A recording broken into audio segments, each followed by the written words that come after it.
Hey guys, it's Norman Stickle, Coach Norman. And in this video segment, I'm going to talk a little bit about narcissism and triangulation and maybe a few examples of what that looks like and how it personally has affected me in the past. And maybe you will notice some correlation if you have had a run-in with, dealing with, or know somebody that has narcissistic personality disorder or heavy narcissism traits. Some people have the traits but are not full-blown NPD.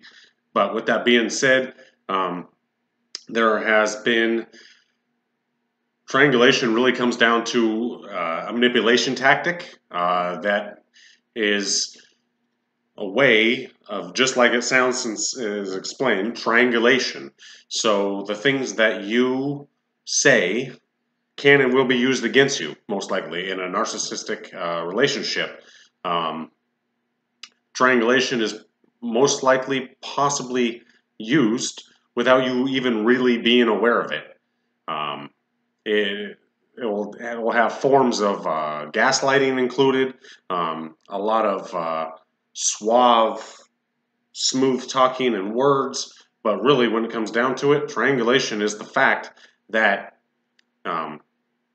mostly done behind your back without your knowledge, and it is done to the people that are probably closest to you almost, and your acquaintances, everywhere from your family, because narcissists in general do not know any boundaries, and they don't really,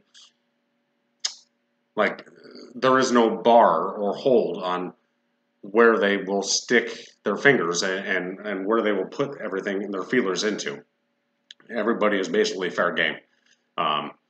So when you go to stand up for yourself, or you might say something to the narcissist if you were in or have had a relationship with one, whatever you go to say, they might turn around and use it against you and kind of try to gaslight you into believing that you're the crazy one. Like, I didn't say that, you said that, or no, that's not right, it's this. And it makes you, gaslighting is basically where it makes you second guess your own common sense, your own confidence, to where you are second guessing yourself. And that in turn plants the seeds of self-doubt, which are very, very self-harming and dangerous. It leads to confidence issues, taking on feelings of fear, anger, shame, guilt, sadness, all kinds of stuff, because they're planting seeds of doubt within you just by using their words. And subconsciously, you're picking up on their body language, and there's a lot that's going on below and behind the surface that you're really consciously, at the time of it happening, you're not even really aware of it. But when it comes down to it, triangulation is a way to keep the narcissist on top, to make you seem inferior to them. So that way, if there is a problem within your relationship or an external relationship of an acquaintance that, say, you and the narc know, if there's something that goes awry, the narcissist will be seen either A, as the victim, or B, that they will come out on top if there's an argument. All this is done usually behind your back without your knowledge of knowing. And there's going to be spreading rumors. This is what triangulation is, but it's spreading the rumors to be able to influence others' opinions by telling lies to others about someone, building up a case against you or somebody else from the narcissist position. And in turn, we've all heard the term flying monkeys, but people, flying monkeys that they have at their disposal behind your back. So you may be part of the triangulation scheme against somebody else and not even know it. There will be times where you are being triangulated against, meaning the narcissist is triangulating directly against you to somebody else. Could be a family member, an acquaintance, a coworker, doesn't matter who it is. Family member, friend. Like I said, there's no boundaries there. It could be against you at times by not knowing it. Or you could unknowingly be part of the narcissist and their triangulation tactics being roped in against somebody else. One of those people that they have done that to you, gone behind your back and talked to somebody else, whether it be, say it's an acquaintance, behind your back about you to them, so that in turn, their position is elevated above you without you knowing it. But this time around, a couple months down the road, the narcissist would take that same person that they were triangulating you against and turn it back on you, take you and flip-flop the roles. And you have no idea this is even happening. These are all to make the narcissist seem like the victim when things come down to it. That way, if there's ever a falling out with Billy or Bobby and Joe over here, you will be the bad guy. You will be seen as, the perpetrator, whatever it is. Your position will have already been undermined enough to be able to elevate the status of the narcissist to a victimized state, so that they seem that their level and they are going to be at a superior standing compared to you. It's very, very heartbreaking, the word that comes to mind is disgusting. And it will always lead to, inevitably, even in my own experience, a smear campaign.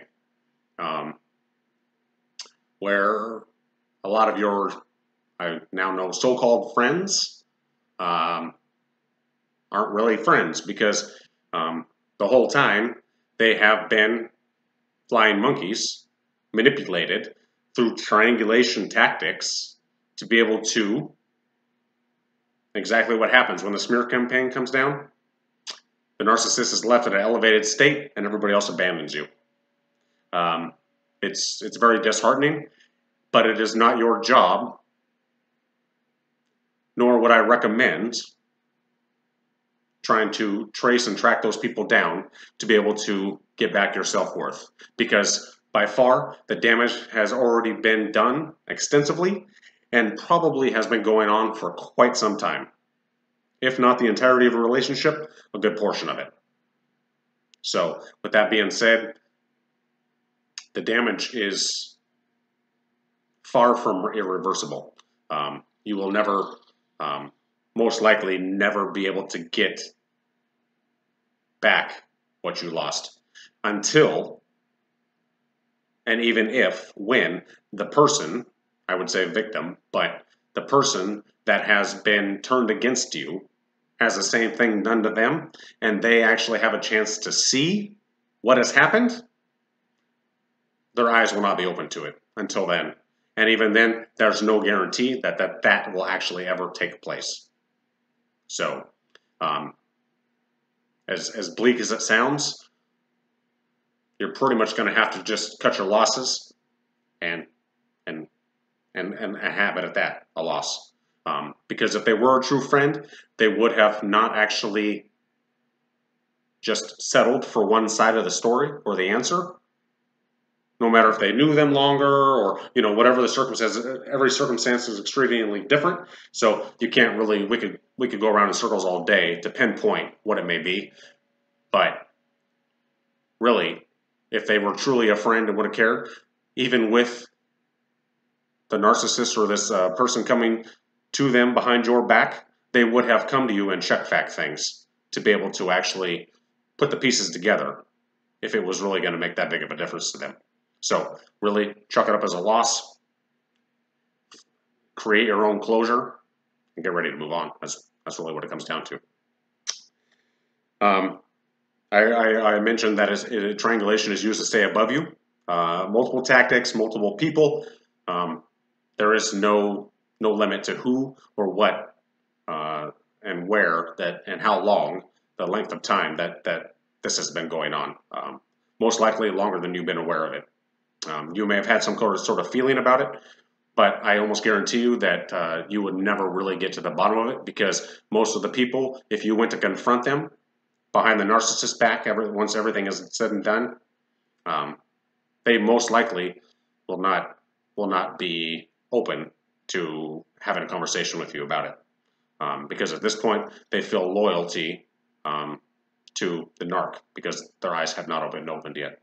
So when it comes down to the smear campaign towards the end of the relationship, if you ever make it that far, narcissists in general are pretty much out to destroy you, to leave you empty, hopeless, shellless, and reaching for more, because that's really the only thing they know how to do, and they have no attachment emotionally to the outcome of it, because they can't sense it. They are so far emotionally detached that it is something very easy for them to do and follow through with, from an extremely disassociated or detached state, so to speak. The triangulation and the gaslighting make you seem like the crazy one, and they go hand in hand. Most likely you've experienced both at the exact same time. And if you are now aware of it, do not be hard on yourself. You cannot blame yourself for what you didn't know then. But what you can do is, from this moment forward, the moment you realize of what has happened, empower yourself to expect and deserve better and change. And that's really what it comes down to. They must always look like the better person. So, especially on the outside, everything is about a front, so that they, in turn, don't have to look inside. They will always be pointing the finger somewhere else. And self-speculation is not something that they do quite a bit. And even then, they can justify how things actually happen. So, there's probably a lot. Triangulation, gaslighting includes tons and tons of lies, deceiving. It can induce feelings of shame, of guilt. I remember fear was a big one for me. Being fearful of all kinds of things, being fearful of being abandoned, let go, not having. I mean, I would go from being in a decent state to having the triangulation, the gaslighting being used against me or on me, and then all of a sudden, just taking a complete nosedive, just down. And it was like going from a somewhat okay state of mind into a pit of despair, thinking that everything was just going to just fall apart and not have any recollection of what it was really like. And that is the ego.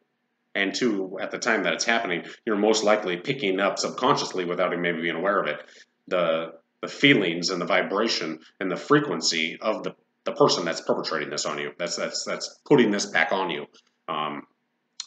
Because consciously you're portraying one thing, but your body is saying something different, and it's picking everything up. So you might not even be aware of it, but you feel that anger, you feel that tension, you feel that. So all of a sudden you take on that guilt or that fear, the shame.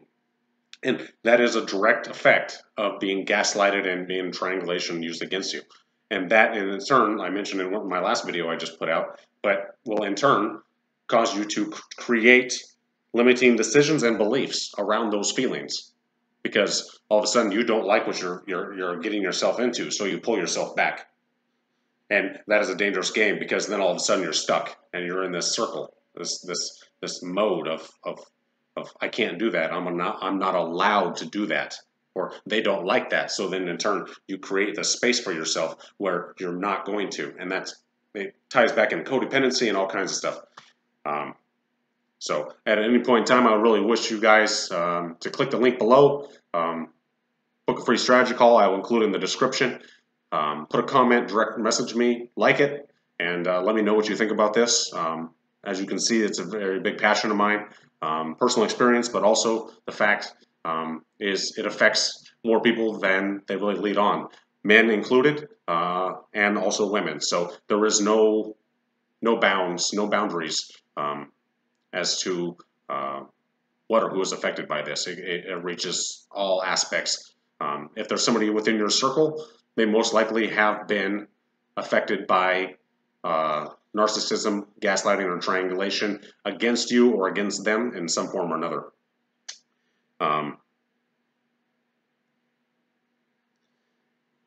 If and when you get these feelings and they come to the surface, it is meant to be healed. It is meant to be addressed. And you should not ignore it, although most people do. We attract into our lives to mirror back to us, which is the most unconscious, the most unhealed. So if somebody is portraying something towards you, what I'm saying is, if you're getting the feeling that comes up and all of a sudden you see that coming towards you, that is your subconscious mind bringing that to your conscious, to bringing it up to the surface to be able to be addressed. And most of us, instead of dealing with it, push it back down.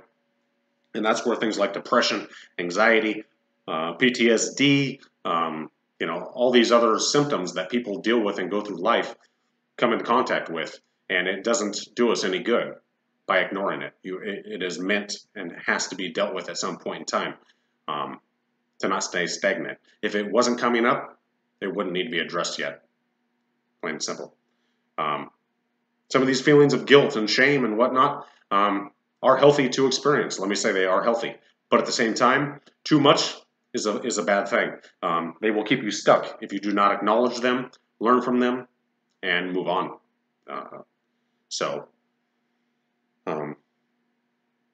lot of people neglect self-reflection, self-healing, and don't take the initiative or the motivation to be able to address their own self-care and their own self-needs. I would really urge you to do that. Reach out to somebody like myself that you might find yourself clicking with, or somebody that, wow, I really think that that really resonates with me. Let me see what they have to say about that. There's no shame in asking for help. We all need it. Everybody's got a different perspective. And if somebody's got a way of healing or trying something different that you haven't tried, give it a shot. You really have nothing to lose, but everything to gain. I've said that a few times, and I can't say it enough.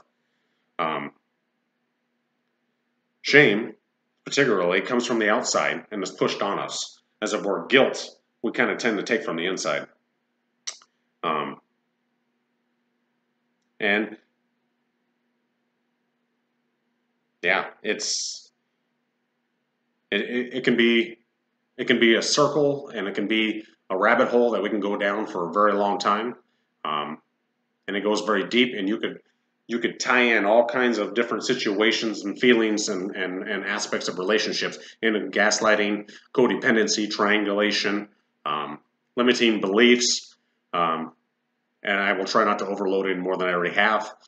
But really, I wish everybody the best of luck. I really want to push you to be able to self-reflect and reach out for help and do the self-reflection, do the self-growth, and what I would consider shadow work, to be able to rid yourself of the toxic energy and the stuff that no longer serves you. Because at the end of the day, those feelings, those situations, all the stuff that is not yours that you're carrying directly affects not only the perception and the way you carry yourself and interact with other people, but it also affects your decision making and the direct way of things that you will and will not pursue in your life to be able to move forward, have closure, dreams and goals you want to accomplish. And to me, that is staying stagnant. And for me, stagnant is not good. It's not healthy. We all need to grow and not persist and not fight the change, because change is really the only thing that's constant. So again, I want to thank you guys. I'm Coach Norman Stickle, and I want to thank you for sticking around and listening to me passionately ramble about this, and it means a lot. So I would really, again, have you guys not hesitate to book a free strategy call, hit a like, leave a comment, direct message me your thoughts on this topic, and if you have any questions, reach out. Get help and fight for what you need and what you feel is best for you first. Again, Coach Norman, thank you very much. Have a great day.